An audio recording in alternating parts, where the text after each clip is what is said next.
जान रहे हैं कि कोविड का संक्रमण काफ़ी तेज़ी से देश भर राज्य में फैल रहा है।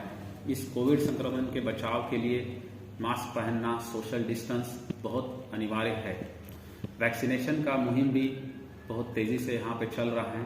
अभी 15 से 18 साल के युवा, साथ ही में 60 साल के बुजुर्ग के लिए भी बूस्टर डोज शुरू कर दिया गया है। आप सभी लोग इसका लाभ जरूर उठाइए। जो लोग भी कोविड पॉजिटिव पाए जाते हैं उनको भी डरने की आवश्यकता नहीं है। जिला प्रशासन के द्वारा सभी तैयारियां पूर्ण कर चुकी है। पर्याप्त मात्रा में हमारे पास दवाइयां हैं। हमारे dedicated Covid health centres ready है। कोविड केयर सेंटर्स हमारे रेडी है। ऑक्सीजन प्लांट्स भी हमारे तैयार है। कोई भी अगर आपको समस्या आती है कोविड से रिलेटेड तो स्वास्थ्य विभाग का जो टोल फ्री नंबर है 1800-3456-24, मैं पुनः एक बार आपके लिए दोहराना चाहूँगा 1800-3456-24। इस नंबर पे आप निःशुल्क बात कर सकते हैं एवं जो है अपनी समस्याएं बता सकते हैं।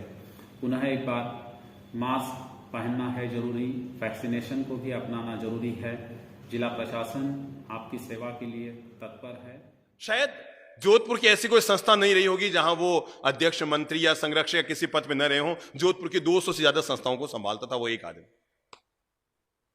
गीता भवन जैसी विराट संस्था भी वही संभालते थे। पर उस आदमी का नियम था, बड़ी ऑफिस थी, बड़ा बिजनेस था, जमीनों का बड़ा धंधा था। मीटिंग में बैठा है कि कार्यक्रम में बैठा है कि ऑफिस में बैठा है कि कहीं भी बैठा है, जैसे ही 12:15 बजती वहां से खड़ा हो जाता। मंच पर बैठा है तो भी नियम क्या था, 12:35 पर वो, उनकी धर्मपत्नी, उनका बेटा और उनकी धर्मपत्नी यानी बहुरानी, ये चारों लोग जीवन भर हमेशा एक थाली में बैठ के उन्होंने खाना खाया। उन्होंने अपने बेटे से कह रखा था, बेटा उतना ही बिजनेस फैलाना, उतना ही काम फैलाना, उतना ही आगे बढ़ना कि 12:15 बजे से 12:30 के बीच अपन सभी लोग घर पे आ जाएं। और उन्होंने जीवन भर तक एक थाली में बैठकर अपने बेटे के साथ खाना खाया। जैसे ही 12:15 बजती, ऑफिस शटर नीचे, कोई व्यक्ति आया, साहब मुझे 12 लाख रुपए देने हैं, 3 बजे आना, वापस धंधे की शुरुआत करूंगा। 12 से 3 छुट्टी।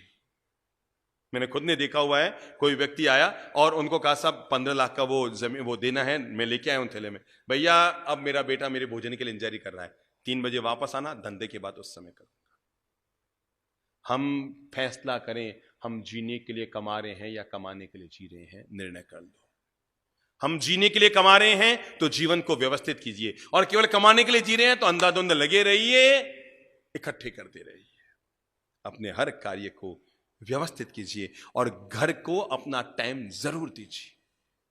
बच्चे खाना खा रहे हैं, आप भी पास में बैठिए। कोई वहां धंधे में है, कोई वहां दुकान में घूम रहा है, कोई किटी पार्टी में घूम रही है, कोई किधर घूम रही है, और घर बड़ा अव्यवस्थित चल रहा है। घर की अपनी मर्यादाएं हैं, घर की अपनी शालीनताएं हैं। साथ में बैठ के भोजन करो, साथ में बैठ के भजन करो। अगर आप चाहते हैं परिवार में प्रेम रहे तो साथ में बैठ के भोजन कीजिए। अगर आप चाहते हैं समाज में प्रेम रहे तो साथ में बैठ के भजन कीजिए। पर घर को अपना टाइम जरूर दीजिए। रात को सोने से पहले 15 मिनट, अगर घर में बूढ़ी मम्मी है, बूढ़ी दादी सा है, तो सीधे अपने बेडरूम में मत घुसिए कि नहाए धोए खाए पिए ऑफिस से आए और सीधे बेडरूम में घुस गए। ना बाबा ना, आपकी दादी, आपकी मम्मी भी आपका 10 मिनट समय लेने की हकदार है। आप अपने बेडरूम में बाद में जाइए, पहले 10 मिनट उनके पास जाके बैठिए। दादी साहब कैसे हो, मम्मी जी कैसे हो, हालत ये है। वो तो बेचारी तुम्हें आते जाते देख देख कर केवल मन को खुश करती है। 2 मिनट पास में बैठ नहीं पाते। आपको खुद को नहीं पता कि अभी मम्मी के कौन सा दर्द है या नहीं है। वो मुंह से बोल नहीं रही कि आपको तकलीफ ना हो, और आपको पूछने का समय नहीं। इन्वेस्ट कीजिए, टाइम का इन्वेस्ट, और अपने मम्मी, बूढ़ी मम्मी के पास जाके बैठिए, बूढ़ी दादी के पास बैठे जाके, कैसे है दादी साहब, मम्मी जी कैसे हो, 2 मिनट पांव दबा दें। मेरे भाई, अगर आपके घर में 80 साल की बूढ़ी दादी माँ है, 90 साल की बूढ़ी दादी माँ है, आप बड़े किस्मत वाले हैं। क्योंकि याद रखना, बूढ़ा पेड़ फल तो नहीं देता है पर छाया जरूर देता है। और आप किस्मत वाले हैं कि वयोवृद्ध लोगों की छाया है। उनके पास जाओ, 10 मिनट उनके पांव दबा दो। घर में खरा घी है ना, शुद्ध घी है ना, थोड़ा घी निकाला, बहुओं से कहूंगा थोड़ा सा घर का घी लिया, दादी सा के पांव में जाकर धीरे धीरे धीरे धीरे यूं यूं मालिश कर दो। मैं सच कहता हूं, आप तो 5 मिनट उनके पांव में मालिश करेंगे, वो 5 घंटे तक रात भर आपको दुआएं देते रहेंगे। जो बहुएं जो बच्चे रात को सोने से पहले अपने दादा दादी की सेवा करके सोया करते हैं, उनकी रात रात नहीं होती, उनकी हर रात दिवाली बन जाती है। जो रात को सोने से पहले घर की दादी सा अगर हैं, आप पत्नी को 8 घंटे देते हैं, धंधे को 8 घंटे देते हैं, बच्चों को 2 घंटे देते हैं, समाज में 4 घंटे गप्पे मारने में देते हैं, क्या आप में यह जागृति नहीं? जिस मां ने जन्म दिया, जिस पिता ने पूरा जीवन दिया, 15 मिनट उनके पास जाकर उनके सुख दुख का भी पूछूं, जरूर दीजिए। मैं कहूंगा बड़े बुजुर्गों को आपसे कुछ नहीं चाहिए, केवल आपके टाइम का इन्वेस्ट चाहिए, और अपना 15 मिनट 20 मिनट शांति से जाकर उनके पास बैठो। मम्मी जी कोई सलाह, मम्मी जी कोई काम काज, कुछ लेकर आना है, मम्मी जी घर में सब ठीक है ना, आपका भोजन पानी व्यवस्था। 24 घंटे में एक बार बड़े बुजुर्गों के साथ बैठ के खाना खाइए, ताकि आपको पता लगे कि आपकी दादी मां क्या खा रही है, उनको क्या खाने को मिल रहा है। मैं कई अमीर घरों में गया हूं जहां पर उनके अभिभावक मुझे कान में कहते हैं, बाप जी हमारे बेटे ने समझाओ नहीं, बाप जी उस भोजन तो कम से कम सुख से दे।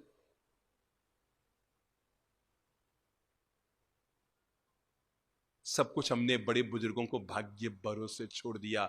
कई लोग तो ऐसे हैं जो जॉब के नाम पर, धंधे के नाम पर बेचारे बूढ़ी दादा दादियों को गांव में छोड़कर आ गए, अपने धंधे में लग गए।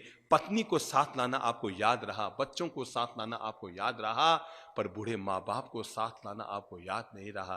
वे वहीं रह गए, जब उनका स्वर्गवास हुआ तब आप गांव में गए और जाकर के फिर आपने 800 लोगों का खाना रखा पूरे गांव का। जिस दादी माँ को आपने सुख से कभी कड़ी खिचड़ी भी उनको नहीं खिलाई थी, कभी आटे का हलवा भी सुख से बना के बूढ़ी दादी सा को आपने नहीं खिलाया था, भगवान के भरोसे अकेले गांव में छोड़कर आए। और जब वो राम राम सत्य हो गई, गोलोकवासी हो गई, जब उसका स्वर्गवास हो गया, आप गए अपने परिवार को लेकर, गांव का जीवन किया, 1000 लोगों का खाना किया, 3 मिठाई बनाई, ये बनाई वो बनाई, पूरे गांव का जीवन किया। एक बड़ी तस्वीर बनाई है, फ्लैक्स में बूढ़ी दादी सा की एक बड़ी तस्वीर बनाई, गांव वालों को इकट्ठा किया, शांति पाठ का आयोजन किया, तस्वीर के आगे बड़ी सी माला लगाई, कांच लगाया और बड़ा सा दीपक जलाया, धूप जलाया और थाली लेकर आए मां जी को चढ़ाने के लिए। जिस मां को कभी सुख से खिचड़ी खाने को न मिली थी, उस मां के आगे क्या लेकर आए? 4 मिठाइयों से भरी हुई थाली लेकर आए। आपको पता है, तब वो तस्वीर में बैठी हुई मां सोचती है, इस तस्वीर को फाड़कर बाहर निकलूं और मारूं 2 जूत कि जिंदी थी तो सुख से खिचड़ी न खिलाई और ये 4 मिठाइयों का नाटक कर रहा है। मेरे भाई, घर के अभिभावकों को संभालना आपकी जवाबदारी है, और अगर आप इससे अपना मुंह मोड़ते हैं, आप ये मत सोचना आप उनका वर्तमान बिगाड़ रहे हैं। सच्चाई तो ये है, आप अपना भविष्य बिगाड़ रहे हैं, आप अपना बूढ़ापा बिगाड़ रहे हैं।